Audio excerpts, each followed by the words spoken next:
सारे तू पुलिस है या गुंडा?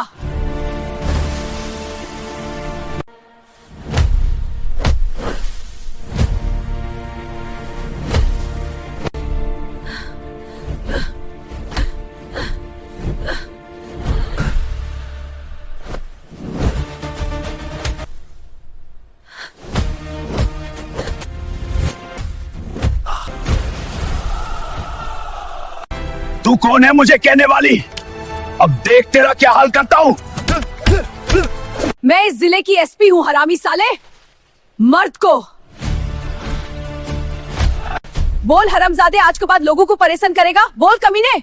नहीं मैम, प्लीज माफ कर दो। एक आईपीएस अधिकारी छुट्टियों में अपने गांव जाते हैं।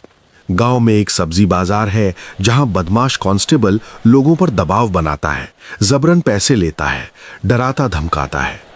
एक दिन गांव की ये ऑफिसर बिना बताए सब्जी लेने ऑटो से जाती है और उससे जुड़े रहस्य खुलते खुलते एक बड़ा माफिया सामने आता है। आईपीएस अपनी पहचान छुपाकर एक आम आदमी की तरह सारा सच उजागर करते हैं।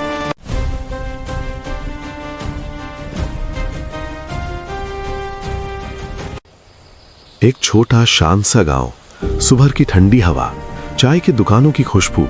लेकिन आज इस गांव में कुछ ठीक नहीं। इस शांत से गांव में सब्जियों की तरह बिकती है ईमानदारी और डर बन चुका है रोज का तड़का।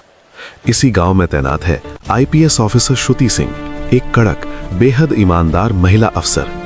लोग उसे इज्जत से मैडम कहते हैं और बदमाश उससे दूरी बनाए रखते हैं।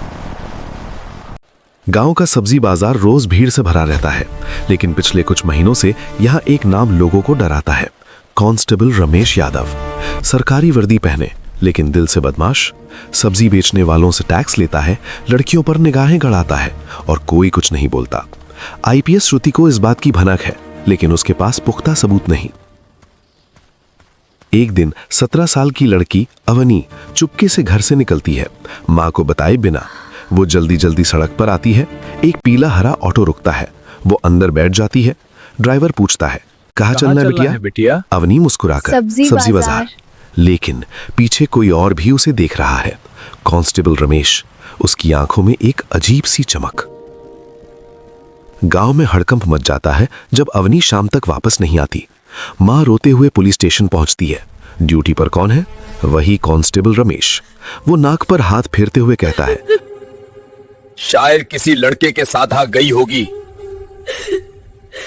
शायद किसी लड़के के साथ भाग गई होगी और शिकायत लेने से इनकार कर देता है।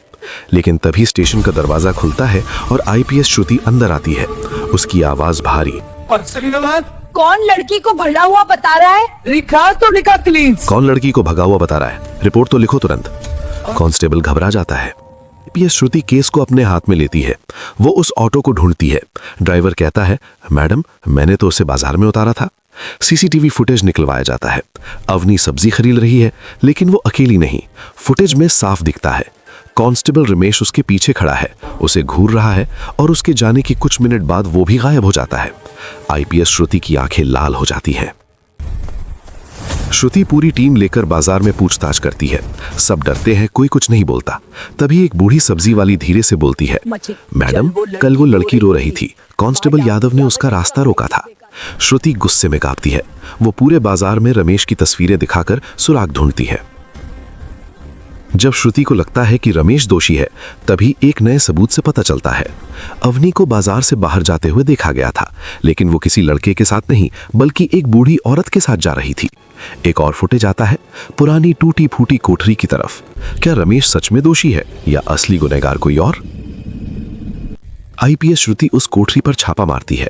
अंदर अंधेरा, दीवारों पे जालें और एक पुरानी चारपाई। चारपाई के नीचे अवनी का दुपट्टा। अचानक पीछे से आवाज, मैडम आप यहाँ? मैडम आप यहाँ? कांस्टेबल रमेश खड़ा है, लेकिन इस बार उसकी आंखों में डर है, गुस्सा नहीं।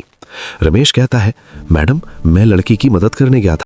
मैडम मैं लड़की की मदद करने गया था, उसे बाजार में एक औरत झांसे में ले गई थी। उसे बाजार में एक औरत झांसे में ले गई थी।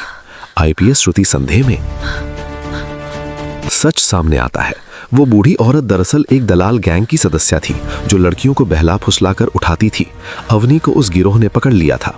रमेश ने पीछा किया, लेकिन उसने श्रुति को बताने की हिम्मत नहीं की, क्योंकि उसे डर था कि उसका पुराना खराब रिकॉर्ड उसे और मुश्किल में डाल देगा।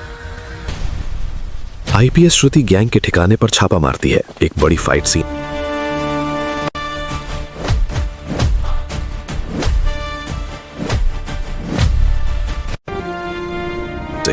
अवनी को बचा लिया जाता है। गैंग अग्रहिफ्तार। रमेश के अपराध भी सामने आते हैं, लेकिन उसके अच्छे काम का क्रेडिट भी मिलता है।